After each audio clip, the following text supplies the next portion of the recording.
Bersatu. Pada hari ini perwakilan yang telah dikirim untuk menemui pimpinan DPR, saya Sukmi Dasko Ahmad, Wakil Ketua DPR, telah menerima dengan baik.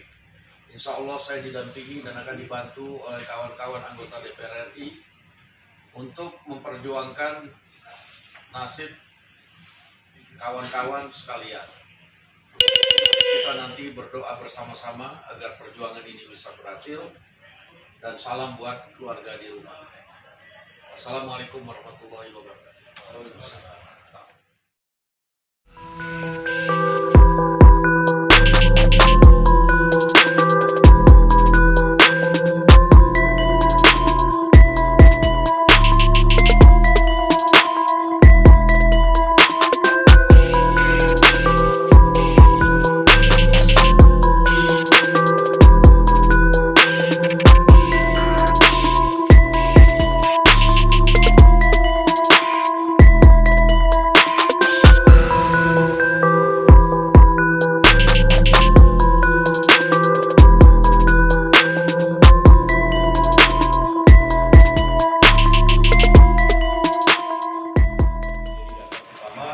Daripada bagi surat tersebut.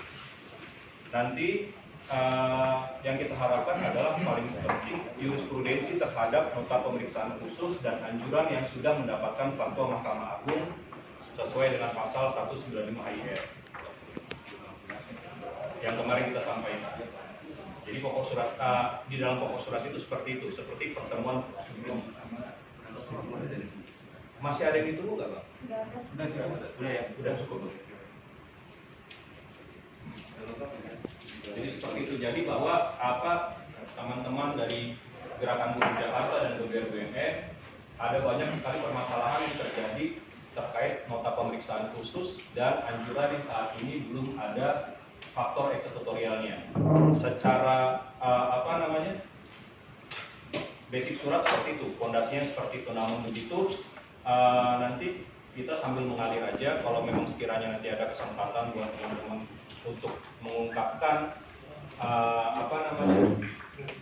beberapa permasalahan, kita bisa sambil kita ungkapkan di sini. Namun jangan sampai keluar dari alur yang tadi kita sebutkan, bahwa tujuan utama kita datang ke sini adalah tujuan utama dari Gerakan Buruh Jakarta dan BRBNN adalah menjadi jurisprudensi buat masalah teman-teman yang saat ini sudah bertahun-tahun terkait dengan eksekutorial baik di Gerakan Buruh Jakarta dan BRBNN. Begitu ya, Bang ya? Jadi seperti itu. Kita sepakati bersama bahwa pertama kali basicnya adalah itu dulu. Nanti kita sambil mengalir permasalahan yang lain. Yang kemarin di tim kajian sudah masuk datanya ke saya, ke tim kajian ada 4, yaitu JAI Bersatu, Multi Terminal Indonesia, SPC, SPK 3P2 Lampung. Terkait bintang 7 kami belum terima secara clear. Tapi dari 4 kasus ini, unit busting dan nota pemeriksaan khusus serta anjuran yang saat ini sudah kita terima menjadi faktor eksekutorial dari 195 HIR itu nanti akan kita sebutkan dalam rapat. Seperti itu ya, Bang. Untuk KSM kemarin juga hari ini tadi sudah sepakat kan? Alhamdulillah. Siap ya.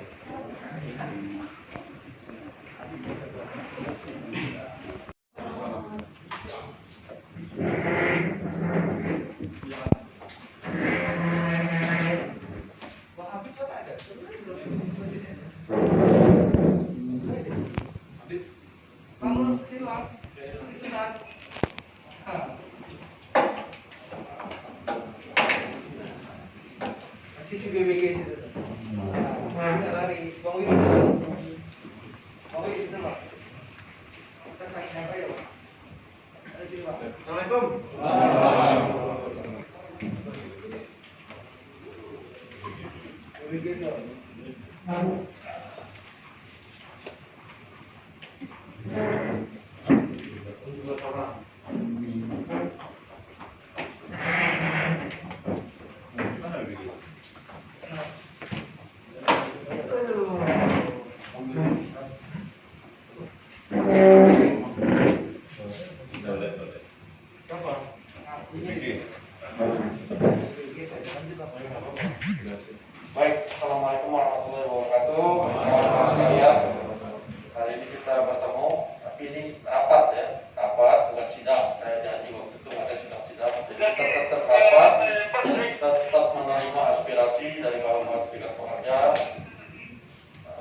baru menerima aspirasi baik mengenai keadaan situasi pekerjaan di perusahaan maupun soal omnibus law. Apa aja bisa cerita ke kita. Nah mungkin pengantar dari saya mungkin silakan. Ini saya perkenalkan nih Pak Andri Rosiade, Komisi 6 yang BUMN. Ini Pak Habib Rahman dari Komisi 3. Ini Pak Andi Supratman Andi Atas, Ketua Badan Legislasi.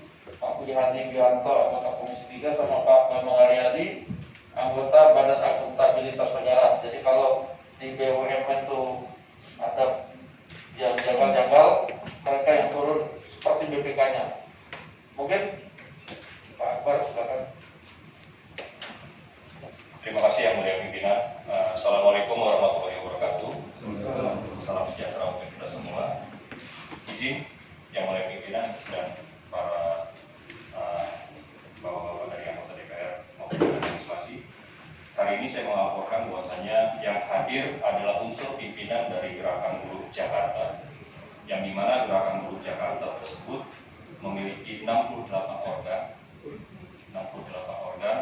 yang tergabung dalam payung besar Gerakan Buruh Jakarta. Lalu ada Geber BUMN, yang dimana Geber BUMN ini di dalamnya adalah 41 organ di seluruh Indonesia yang tergabung dalam payung besar Gerakan Bersama Karyawan dan Pekerja dan Buruh BUMN. Izin yang mulia pimpinan. Berapa Geber BUMN tadi? Geber BUMN 41 organ. 41 organ. Siap pimpinan. Dari Gerakan Buruh Jakarta 68 organ. Siap pimpinan.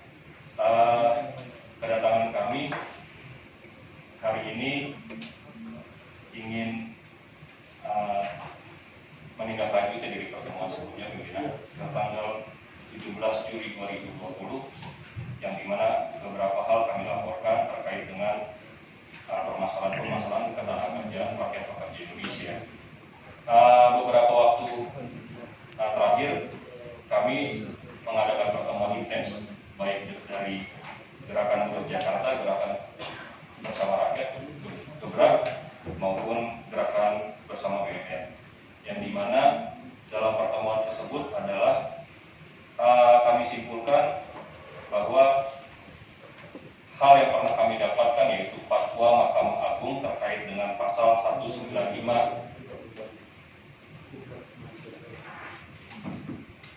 saya lanjutkan pimpinan. Hal yang pernah kami dapatkan yaitu fatwa Mahkamah Agung terkait pasal 195 HIR ayat 1 itu dapat menjadi jurisprudensi buat seluruh masyarakat pekerja Indonesia.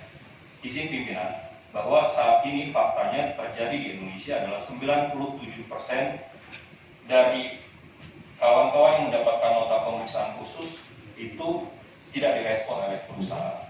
Mirisnya lagi adalah sebagian besar diantaranya 97%-nya ter-PHK. Alih-alih dari nota pemeriksaan khusus tersebut diangkat, namun begitu malah yang terjadi di PHK, seperti halnya kami dan beberapa teman-teman yang ada di dalam aliansi Gerakan Buruh Jakarta maupun Geber BUMN. Berikut juga dengan anjuran yang didapatkan bahwa Naker sebagai lembaga yang dibentuk oleh pemerintah pada hakikatnya menyelesaikan permasalahan ketenagakerjaan juga tidak bisa menyelesaikan. Namun begitu kami sudah mendapatkan yang kemarin saya sampaikan datanya kepada yang mulia pimpinan terkait dengan 195 HIR ayat 1. Mudah-mudahan bisa menjadi amal jariah buat kita apabila ada kesimpulan terkait dengan bagaimana penyelesaian. Karena pada saat kita mendapatkan fatwa MA tersebut, yang terjadi ada pengadilan yang malah terkesan tidak ingin mematuhi daripada fatwa Mahkamah Agung tersebut, yang dimana ada bantahan terkait bahwa ini adalah bukan merupakan produk dari pengadilan, padahal sudah disahkan di pengadilan kelas 1. Saya rasa pimpinan juga sangat mengerti akan hal ini. Saya rasa sementara demikian yang kami sampaikan. Nanti juga ada tambahan dari yang lain, tim dari Baik, ada tambahan silakan. Ya, disampaikan oleh Bung Akbar itu sudah mewakili sebenarnya apa yang mau kami sampaikan juga hari ini. Namun yang perlu juga kami titik beratkan di sini bahwa posisi setelah keluar nota riksa khusus dari pihak Sudinaka itu ternyata tidak menjadi apa-apa bagi kaum buruh. Dan ini menjadikan kaum buruh akhirnya pada posisi yang benar-benar sangat dilematis, mau bertindak anarki karena ada produk hukum yang tidak bisa digunakan sebagai senjata, itu tidak boleh. Kalaupun tidak bertindak anarki, dapur mereka nggak ngebul. Jadi mohon perhatian dari para pimpinan yang ada di gedung ini, sekiranya nanti dalam pertemuan ini kita bisa mengerucutkan pada posisi bagaimana kemudian tidak hanya sekedar rekomendasi yang bisa dikeluarkan oleh DPR, tapi ada produk apa yang bisa dikeluarkan yang kira-kira nanti bisa mempertemukan para pihak ini agar ke depan kita tidak lagi seperti diajak main petak umpet ketika kita mendapatkan nota pemeriksaan khusus. Kita hari ini merasa ditimpuk banget dengan posisi nota pemeriksaan khusus yang katanya sudah bersikap final, tapi kemudian setelah kita mau menyampaikan ini ke pihak perusahaan, justru ini ditolak karena dianggap belum final. Nah, setelah dianggap belum final, yang anehnya ternyata bisa dipetulkan dan pihak petun menerima itu sebagai objek. Ya, nah, jadi posisinya kami minta bantuan dari para pimpinan yang ada di sini. Mudah-mudahan apa yang kami suarakan ini kelak ke depan akan menjadi acuan untuk kami di Gerakan Buruh Jakarta khususnya dan Indonesia pada umumnya, agar ke depan kami tidak lagi dibingungkan dengan posisi nota pemeriksaan ini. Terima kasih. Baik, tokoh penting di DPR yang masih satu-satunya jadi harapan rakyat. Ini saya terus terang karena kami dari Gerindra BUMN berjuang dari 2012. Itu seluruh produk Kopo sudah final ya. Artinya hasil panja outsourcing BUMN Komisi 9 waktu itu mengeluarkan rekomendasi 12 rekomendasi yang menyatakan bahwa seluruh karyawan outsourcing di BUMN itu diangkat beralih status menjadi karyawan di BUMN tersebut. Itu hasil kerja politik DPR 2012-2013. Kemudian nota pemeriksaan dari Kementerian Tenaga Kerja. Nota pemeriksaan sudah menyatakan bahwa hubungan kerja yang dilakukan di BUMN itu batal dari hukum dan statusnya beralih menjadi karyawan tetap di BUMN. Itu di zamannya Pak Dahlan Iskan, kemudian di menterinya Pak Muhaimin Iskandar. Dua presiden tidak bisa melakukan eksekusi itu. Kita sudah melakukan demo tidak bisa terhitung, gerakan kapital khususnya rumah direktur paling kita dudukin Pak. Ada dua direktur yang masuk penjara, Pak Dahlan Iskan dan Pak Basir, kan basis kita lebih banyak di PLN. Jadi salah satunya cara adalah waktu itu kita sepakat dengan Komisi 9 di periode DPR kemarin di awal 2015 bahwa ada rakerda dari Komisi 6, Komisi 9, Menteri BUMN, Menteri Tenaga Kerja, dan seluruh direksi BUMN. Itu sudah ada kesepakatan untuk rakerda. Tapi rakerda itu tidak bisa dilaksanakan sampai hari ini. Jadi lewat Wakil Ketua Bang Dasko dan Gerindra bisa menginisiasi untuk melakukan rakerda. Karena persoalan ini tidak bisa diselesaikan secara parsial dan secara hukum. Karena Kementerian BUMN dengan segala perusahaan itu mereka punya negara sendiri. Mereka tidak tunduk pada undang-undang ketenagakerjaan. Ini yang problem yang sangat besar, sehingga banyak keputusan pengadilan hubungan industrial tidak bisa dieksekusi Pak.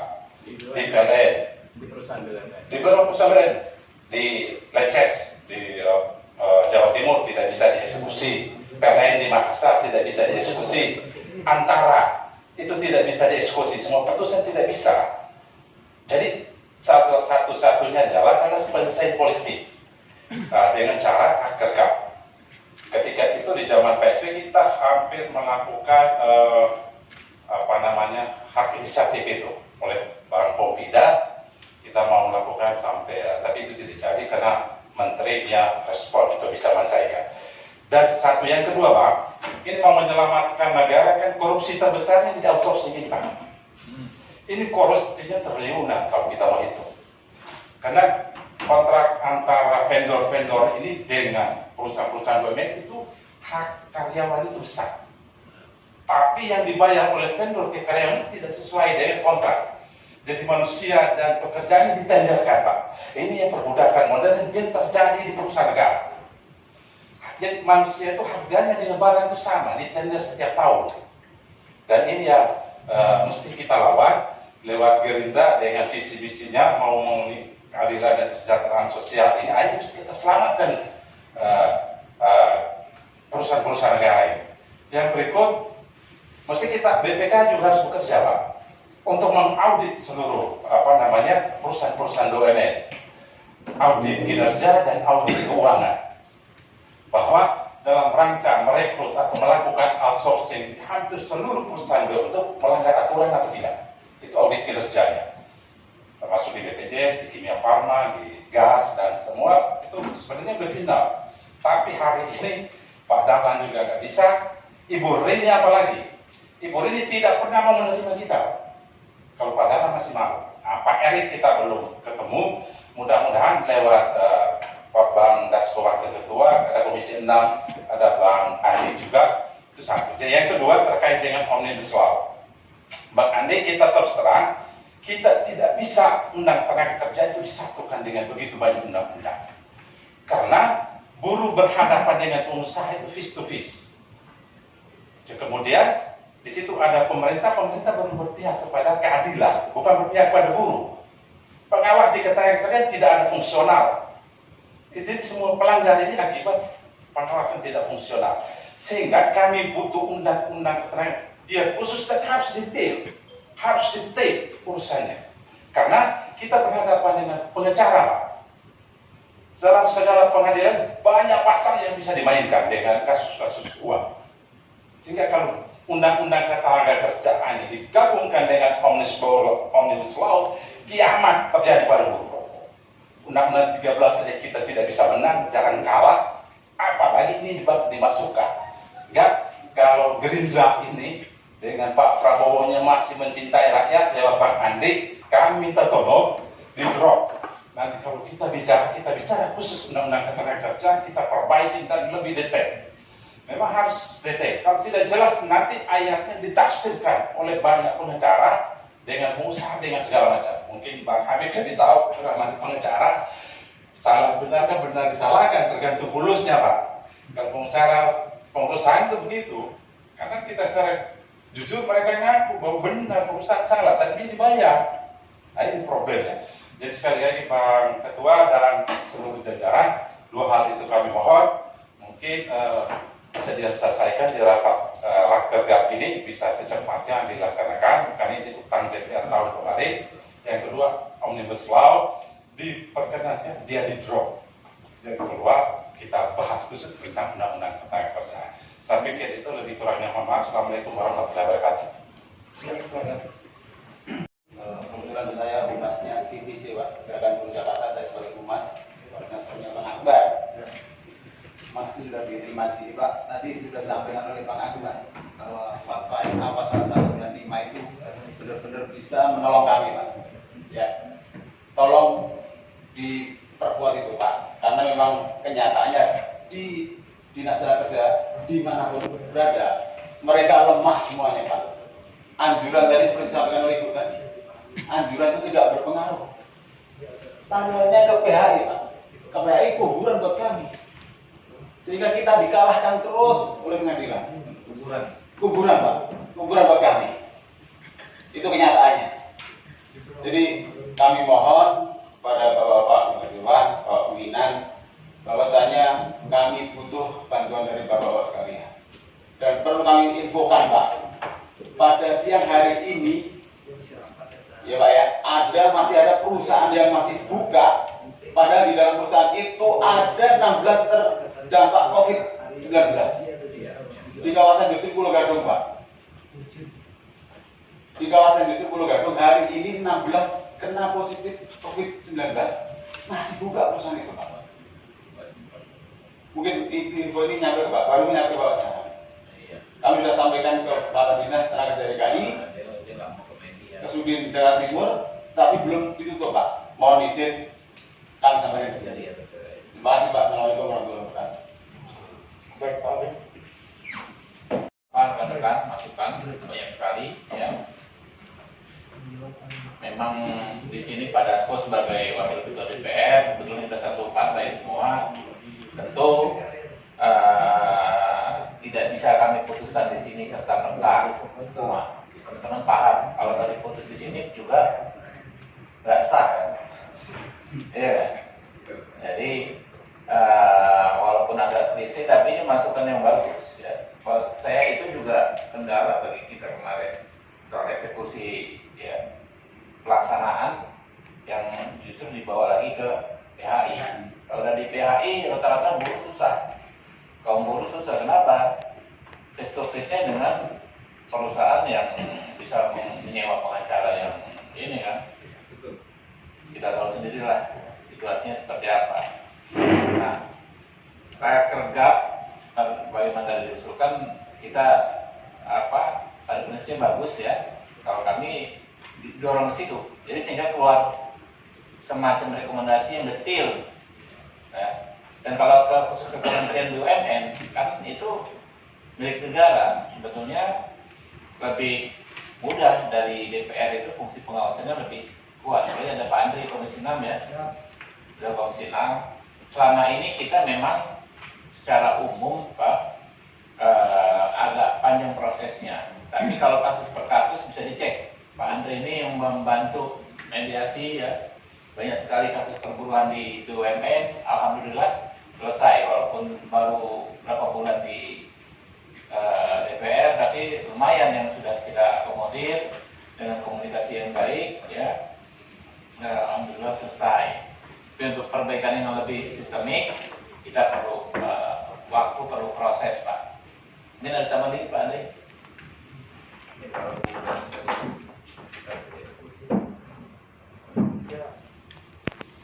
Terima kasih Pak. Tadi aspirasi Bapak sudah langsung dieksekusi oleh Pak Dasko. Beliau sudah memerintahkan kami untuk segera berkomunikasi dengan Kementerian BUMN. Saya sudah WA Pak Menteri dan sekretarisnya termasuk Pak khusus untuk bisa kita segera bertemu dengan Menteri BUMN agar segera Pak Dasko bisa memfasilitasi rapat gabungan antara Komisi 6, Komisi 11, Menteri Tenaga Kerja dan Menteri BUMN. Karena memang dari pengaduan yang kami temui, yang kita dapatkan ke fraksi Partai Gerindra, wabil khusus ke Pak Dasko, memang semua masalah itu rata-rata Sudin Tenaga Kerjanya sudah memberikan rekomendasi ya, memberi anjuran, rekomendasi, tapi ya sebatas kertas. Ini yang saya temui dari berbagai pengaduan serikat pekerja BUMN yang terjadi. Nah, karena memang lebih efektif ya, mohon maaf ya Pak Ibu sekalian, kalau serikat pekerja BUMN itu mengadunya ke Komisi 6 daripada Komisi 9. Karena memang kebetulan kami yang bermitra dengan Menteri BUMN dan 102 ya ke BUMN yang ada di Indonesia, sehingga kita lebih efektif untuk memanggil Menteri BUMN maupun memanggil Dirut BUMN, karena kami mohon maaf Pak bisa merekomendasikan ke Menteri BUMN untuk pecat itu Dirut BUMN yang tidak bekerja maksimal, tidak perform dan segala hal. Nah itu mungkin kalau khusus ya, mobil khusus untuk serikat pekerja atau serikat karyawan BUMN. Tapi kalau memang untuk umum memang lebih tepat di Komisi 9. Tapi usulan Bapak tadi sudah diperintahkan oleh Pak Dasko ke kami. Kita lagi coba komunikasi untuk atur segera Pak. Mudah-mudahan dalam masa sidang setelah 14 Agustus, setelah nota keuangan negara, pidato kepresidenan, insya Allah setelah 17 Agustus bisa segera kita realisasikan. Mungkin itu laporannya Pak. Terima kasih. Baik, saya tambahkan, jadi memang saya pengen coba ada jurisprudensi untuk nota periksa khusus ini. Jadi sampai sekarang kami masih negosiasi Andre dengan Pelindo ya. Jadi apa yang ditawarkan kami rasa belum mengakomodir apa yang kita mau. Sehingga maksud saya di beberapa tempat itu nota periksa khusus nggak bisa jalan, tapi ada di satu tempat itu bisa terakomodir sehingga bisa jadi jurisprudensi di mana-mana. Ini kita lagi mau jebol di salah satu tempat kita berdoa bersama-sama, mudah-mudahan perjuangan kita berhasil. Saya juga sudah minta waktu, ini barusan saya bilang urgent sama Menteri BUMN, kita mau bicarakan hal-hal yang menyangkut kawan-kawan. Tadi juga sebelumnya ada dari Antara, dari macam-macam tadi, dari pagi kita, jasa marga, semua tadi kita terima. Nah, jadi ya kita bukannya nggak ikhtiar, kita ikhtiar, ya kita pengen, karena kita sama-sama tahu ini sarjana hukum, saya sarjana hukum, rata-rata sarjana hukum, bahwa apa yang sudah menjadi kekuatan hukum tetap itu seharusnya bisa dilaksanakan karena eksekutorial kan begitu. Nah, tetapi karena kadang-kadang memang seperti tadi dibilang bahwa misalnya ada satu tempat seperti di negara sendiri, nah sehingga kita akan coba jebol supaya nota pemeriksaan khusus itu ada bisa di satu tempat jebol sehingga bisa dijadikan jurisprudensi di tempat lain apabila kita kemudian menggugat, gitu. Ada lagi? Lanjut. Apa yang disebutkan dalam pasal 195 ayat 1 AIR yang sudah kami dapatkan setelah kami berkonsultasi dengan Mahkamah Agung, itu menyebutkan tidak ada yang dapat menunda suatu eksekusi yang telah mempunyai hukum tetap untuk dilaksanakan kecuali dengan cara damai, dengan jalan damai, dan pelaksanaan putusan tersebut di bawah pimpinan Ketua Pengadilan Negeri pada tingkat pertama pemeriksaan perkara tersebut. Jadi syukur alhamdulillah di periode 2 tanggal 7 November tahun 2018 permasalahan di Jasa Armada Indonesia Bersatu, Serikat Pekerja Jasa Armada Indonesia Bersatu sudah mendapatkan fatwa MA tersebut, yang dimana harapan kami adalah, saya melihat di seluruh Indonesia ada lebih dari 100 nota pemeriksaan khusus yang didapatkan oleh para serikat pekerja, namun begitu alih-alih diangkat menjadi karyawan tetap malah ter-PHK. Dengan 195 IR, saya berterima kasih dengan Mahkamah Agung sudah memberikan jalan terang buat kami para pejuang ketenaga kerjaan di negara yang kita cintai ini. Namun begitu, yang sedihnya ada bantahan dari pengadilan negeri yang malah mengembalikan ini kembali kepada Sudinaker Transjakarta Utara atau lembaga-lembaga terkait. Padahal ini sudah sifatnya perintah. Dan saat ini yang memberikan rekomendasi tersebut ataupun yang memberikan arahan kembali kepada pengadilan negeri saat ini sedang diproses di Komisi Judisial. Kami sudah coba komunikasi siapa yang hakim yang memutuskan terkait dengan jawaban dari pengadilan negeri ini, yang mulia. Jadi izin, kami punya harapan besar apabila ada keberhasilan menjadi jurisprudensi buat seluruh rakyat pekerja Indonesia, bukan lagi jumlahnya mungkin seperti yang disebutkan di Jasa Armada Indonesia Bersatu, Multi Terminal Indonesia, Serikat Pekerja Kontainer, dan SPK 3P2 Lampung, yang jumlahnya mungkin tidak sampai 200, tapi dengan adanya jurisprudensi, jutaan masyarakat yang bergantung kepada para pekerja, yang juga bergantung, yang dimana ada istri, anak, dan keluarga besar yang bergantung pada pekerja tersebut, dapat ditolong dan menjadi amal jariah buat kita di Umum Hisab Club. Saya harapan begitu yang mulia pimpinan. Jadi mohon kiranya ada secarik kertas atau apapun bentuknya buat kami para rakyat pekerja Indonesia agar mendapatkan jalan terang. Jujur saja teman-teman kami di SPC sudah hampir 3 tahun, kami sudah 2 tahun lebih yang sudah mendapatkan nota pemeriksaan khusus juga, dan kami sudah mendapatkan fatwa MA. Sampai saat ini malah mirisnya ada dalam pertemuan kemarin, pimpinan izin, dalam pertemuan sebelumnya ada wakil direktur utama yang notabene mantan deputi di BUMN mengatakan bahwasanya kalau ini diangkat pekerja lain ngamuk. Astagfirullahaladzim, buat kami itu malah menabrak aturan, makin memperjelas bahwa itu malah menjadikan arogansi di BUMN makin terlihat. Syukur alhamdulillah kemarin pimpinan sudah menegaskan bahwasanya kalau Bapak tidak mau melaksanakan, nanti Bapak yang kami panggil. Narasinya kami lihat seperti itu. Kami melihat ada jalan terang di sini pimpinan. Seperti yang disampaikan tadi kepada saudara saya, mungkin inilah harapan terakhir kami. rakyat pekerja Indonesia. Di mana lagi tempat kami mengadu? Mohon pimpinan agar diterima dan diakomodir apa yang selama ini menjadi keresahan para pekerja Indonesia. Terima kasih. Izin, pimpinan. Ya, silakan. Sebentar, teman-teman. Ya, saya Mudarik, kebetulan dari FBTPI yang tergabung dalam Gerakan Buruh Jakarta.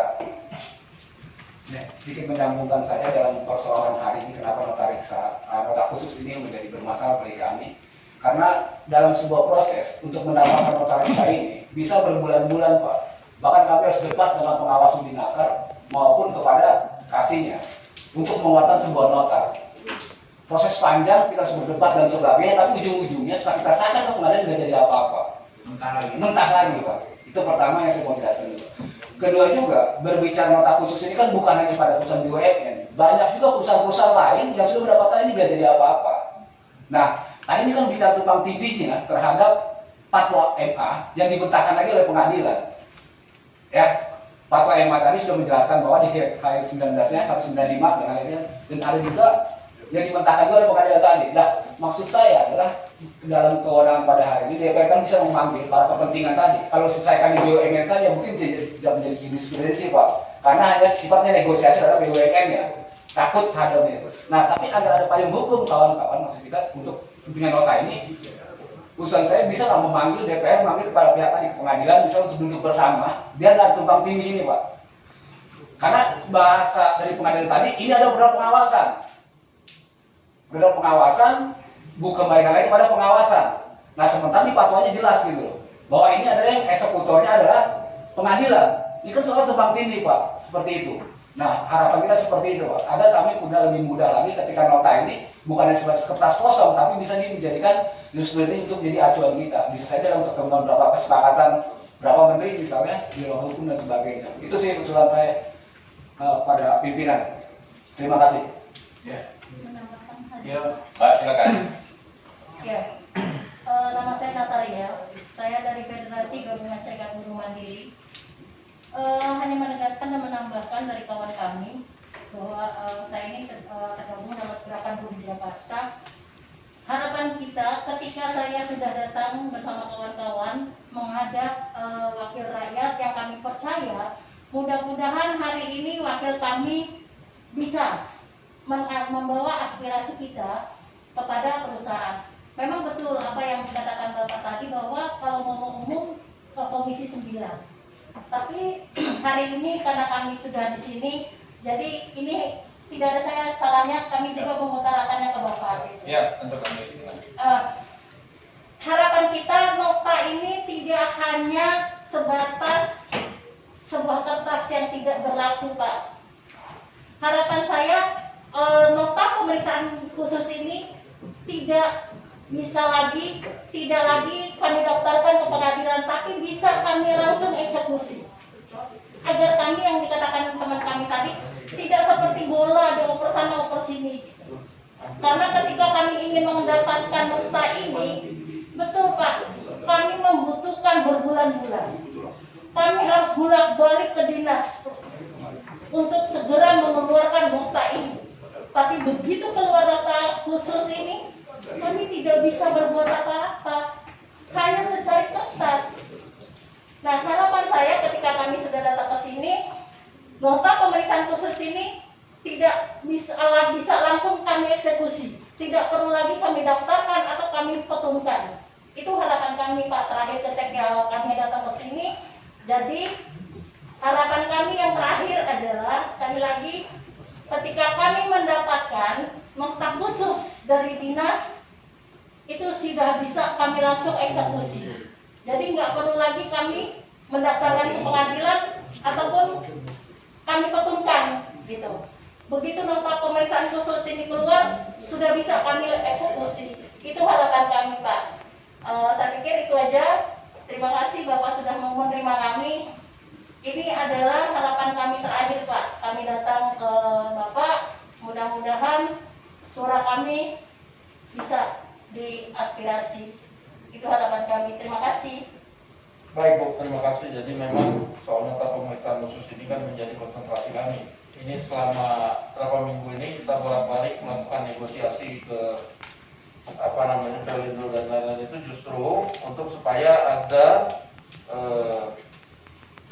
jebol satu bahwa nota pemeriksaan khusus ini bisa dieksekusi gitu loh, sehingga itu menjadi jurisprudensi buat yang lain-lain bahwa ini memang seharusnya begitu.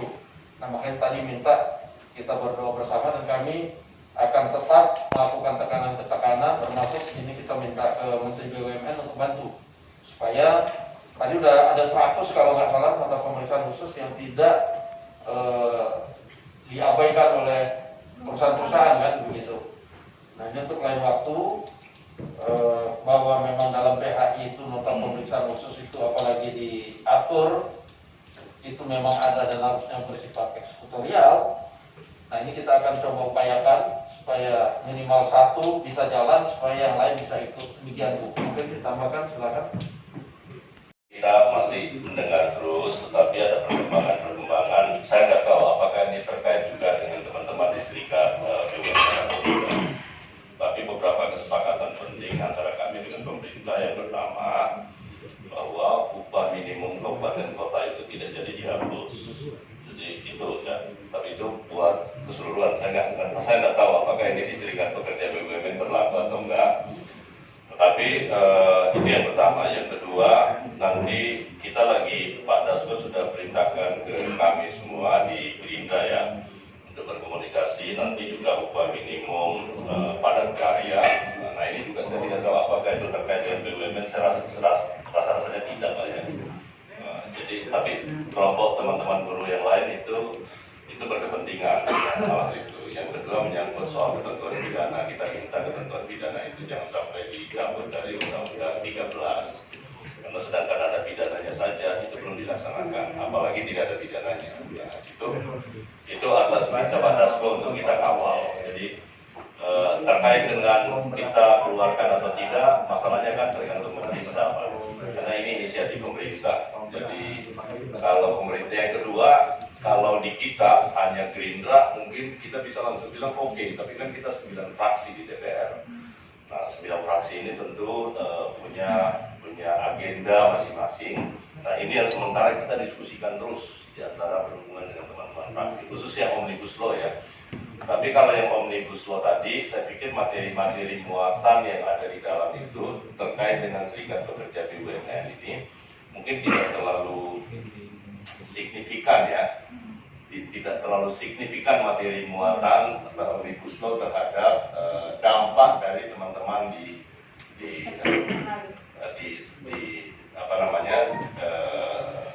Serikat Pekerja di BUMN. Tentu berbeda dengan Serikat Pekerja ataupun kelompok buruh yang di luar Serikat Pekerja BUMN. Jadi tuntutannya pasti agak beda. Saya rasa begitu Pak Ketua. Terima kasih. Unsur RTM, rokok, tembakau, makanan dan minuman, khususnya wilayah DKI Jakarta. Kebetulan saya dari perusahaan pengolah susu PT Persemprat Indonesia tepatnya.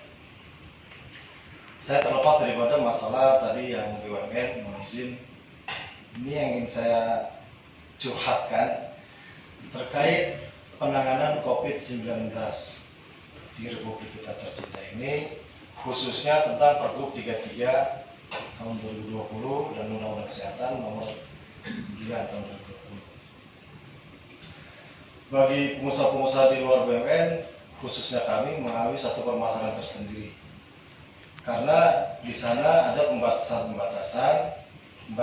kapasitas, pembatasan jumlah personil yang bekerja, itu masih bisa kita jalani. Tapi ketika terjadi pembatasan di luar hal itu, misalnya pekerja yang mengalami amor di bisnis, menempati 6 penyakit, entah jantung, darah tinggi, dan lain sebagainya, itu menjadi celah bagi pengusaha untuk menterminasi. Karena di Undang-Undang 13/2003 juga bagi penyakit yang menahun itu bisa diselesaikan dengan upah yang progresif. Ini jadi celah di perusahaan mana ketika ada himbauan juga dari Kemenkes itu, Permenkes, bahwa usia pekerja di atas 50 tahun itu dihimbau untuk tidak bekerja shift malam atau 3 shift.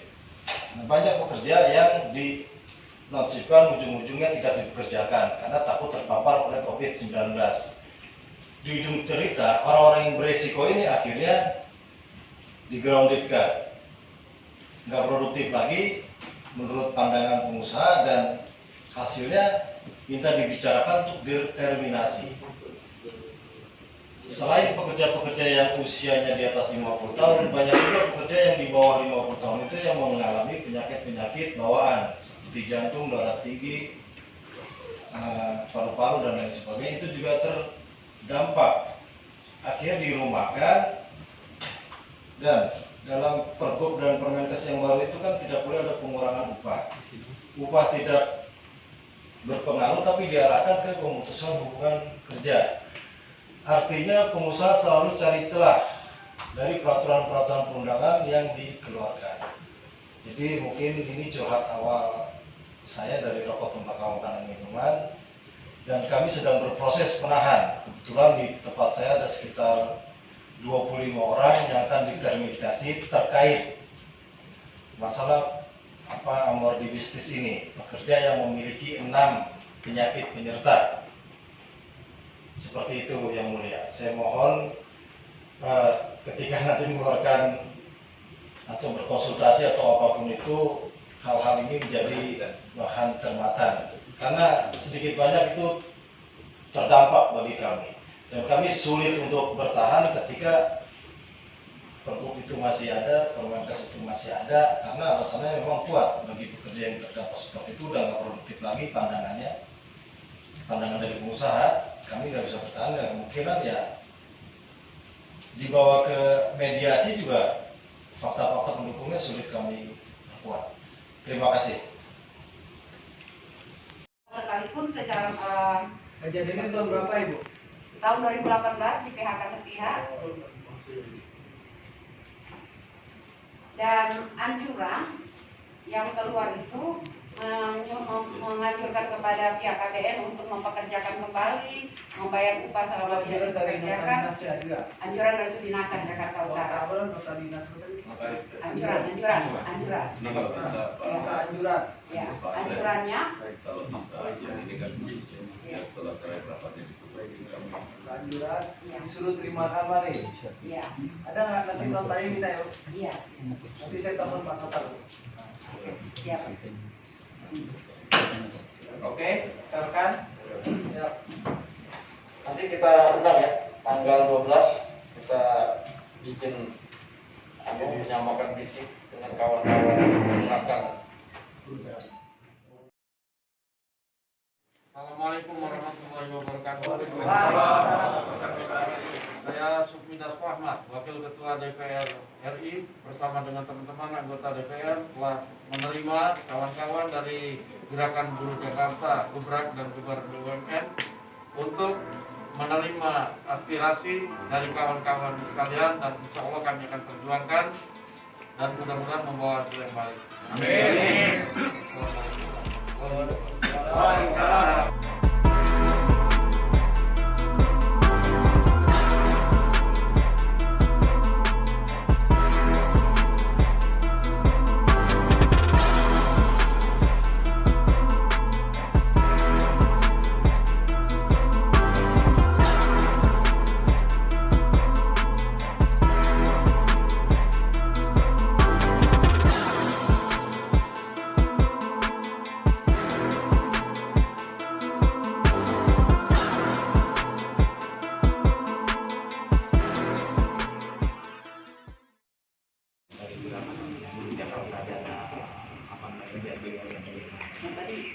Jadi permasalahan yang pertama adalah sesuai dengan pertemuan yang lalu, 1 bulan yang lalu dengan pimpinan DPR, adalah permasalahannya menyelesaikan cerut-merut terkait dengan ketenaga kerjaan yang ada di Indonesia.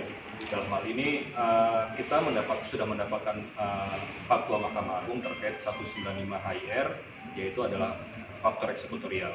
yang dimana hal tersebut bisa menjadi jurisprudensi buat seluruh masyarakat pekerja Indonesia terkait dengan adanya nota pemeriksaan khusus maupun anjuran yang ada sudah dikeluarkan oleh lembaga terkait, dalam hal ini tenaga kerja baik di daerah maupun baik di kabupaten kota, provinsi maupun di kementerian, seperti itu. Harapan tadi kan juga banyak yang disampaikan, kemudian aspirasi harapannya bagaimana Pak dari GBR dan GBR ataupun gerakan buruh? Iya, jadi kita berharap bahwasanya ini menjadi satu terobosan ataupun jurisprudensi yang dimana bisa menjadi kemaslahatan bagi para pekerja di seluruh Indonesia terkait dengan adanya penyelesaian sesuai dengan apa yang sudah kita dapatkan tadi fatwa Mahkamah Agung, dan ini merupakan salah satu jalan keluar terkait dengan cerut-cerutnya permasalahan ketenagakerjaan di Indonesia, bahwa kita sadar terkait dengan permasalahan ketenagakerjaan ini masih menjadi satu hal yang rumit buat para pekerja, yang dimana apa yang tadi kita sampaikan mudah-mudahan menjadi satu formula baru untuk menyelesaikan cerut-cerutnya ketenagakerjaan yang ada di Indonesia. Jadi satu kepastian hukum buat para pekerja agar tidak lagi menjadi terpimpong dengan permasalahan-permasalahan yang menjadi penghambat buat para pekerja Indonesia menjadi pekerja yang bermartabat di negaranya sendiri, seperti itu. Mantap, Bang, izin menambahkan dan sebagai apa? Saya Akbar Aziz dari Koordinator Gerakan Buruh Jakarta dan GBR BUMN. Ya. Terima kasih Bang. Oh, mau nambahin ya? Jadi baik, terima kasih atas nama GBR BUMN dan Gerakan Buruh Jakarta, mengucapkan terima kasih banyak kepada Nasco dan Gerindra yang pertama bahwa dalam waktu dekat akan segera melakukan rapat gabungan yang melibatkan para Komisi 9, Komisi 6, Menteri BUMN dan Menteri Ketenagakerjaan untuk menyelesaikan persoalan konsorsium di BUMN. Satu. Yang kedua, informasi penting buat kaum buruh hari ini adalah bahwa Balik Omnibus Law sampai hari ini belum membicarakan tentang klaster ketenagakerjaan. Ini informasi buat kita. Yang ketiga, bahwa dari Komisi 3, Bang Habib dari Gerindra juga akan berkonsultasi dengan Mahkamah Agung dalam kait memastikan tentang legalitas dari nota pemeriksaan dari Dinas Tenaga Kerja maupun Kementerian Tenaga Kerja, sehingga ada kepastian eksekutorial dalam kasus-kasus ketenaga kerjaan yang menimpa teman-teman. Saya pikir itu. Terima kasih. Assalamualaikum warahmatullahi wabarakatuh. Siap, mantap. Ini nama Bang Mas Ibnu Rasid. Siap, terima kasih. Terima kasih. Mantap.